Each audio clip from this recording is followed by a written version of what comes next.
a character actor, best known, well, he's best known for lots of things. One of his favorites, or one of my favorites, is his work on The West Wing. Results always showed vastly higher PBS viewing than the numbers gathered by the automated boxes. Why? Because people want to claim they're more sophisticated than they are. That's right. Look, wait, hang on. There's one other thing. Product licensing for Big Bird dolls and Fuzzy Bear toys? Fuzzy Bear. Oh, whatever. It's Fuzzy Bear, not Fuzzy Bear. There you go. Richard Schiff, one of the great character actors over our day. Richard Schiff, welcome to Big 550 KTRS here in St. Louis. Hi, how are you doing? We're doing great. You are involved in so many different projects. I want to make sure I don't shortchange you. What are you out promoting this time? Because you're just about everywhere. The shows that I've been on lately are The Affair from Showtime and House of Lies of Showtime, and Ballers on HBO, and Rogue on DirecTV. And I just started a show up in Vancouver called Dirk Gently, the Holistic Detective, and that's for BBC America. Beautiful. Did I see where you're going to star in Glengarry Glen Ross? I did. I didn't star in it. That was Al Pacino, but I already did that. That was a couple of years ago. Oh, okay. That was the one that I tried to sneak in on Broadway. I couldn't get tickets. I was in New York, and I tried to get tickets, and I couldn't see it. I think you guys were in rehearsal or something, so I missed it that go-around, so I apologize. I'll call Al and the guys come to St. Louis and do one for you. That would be great, yes. Why don't you work on that? Richard Schiff, how did you were a great character actor before The West Wing. You sort of exploded because of The West Wing. That clearly that changed your life. Yes, I would say that's accurate.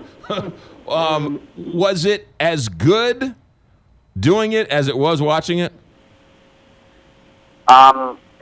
It probably was a little bit more fun watching it than it was doing it. It was fun was an aspect of it, but it was quite a grind. It was really hard work.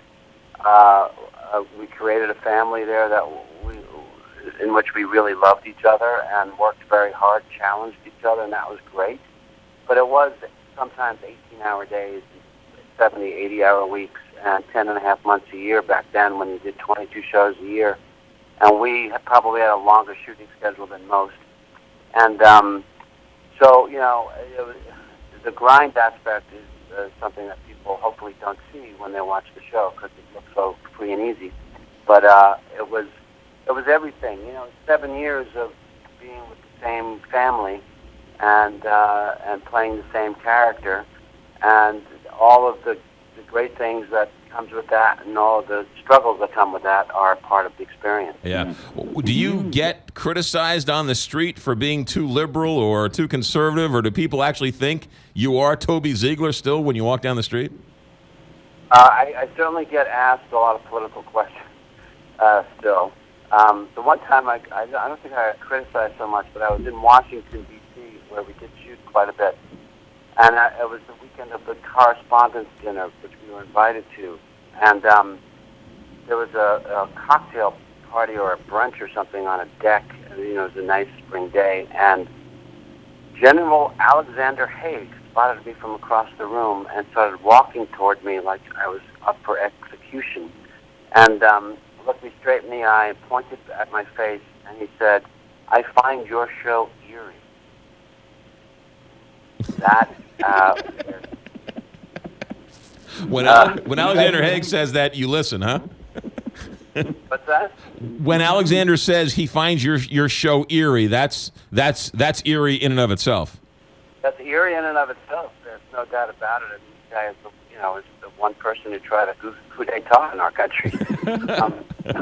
But I think he might have meant it as a compliment. He's eerie because it was so close to the professional life that he lived after the military. I don't know, but no, I get criticized.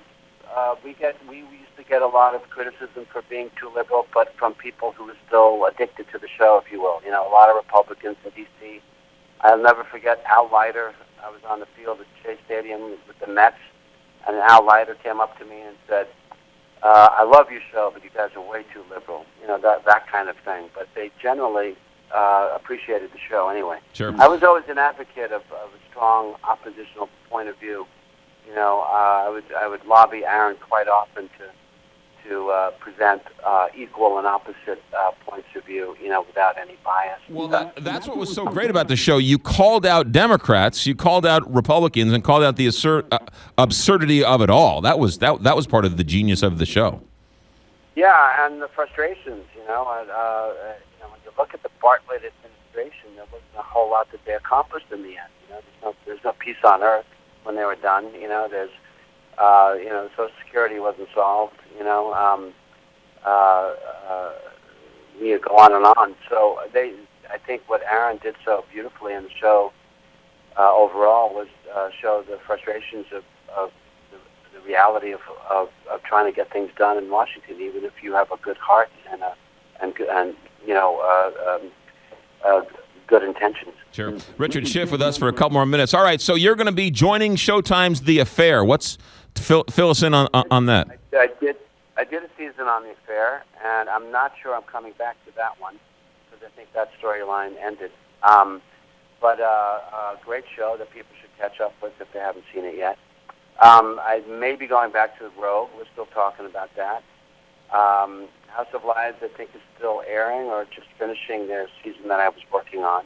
And I am going back to Ballers, and that's going to be a blast.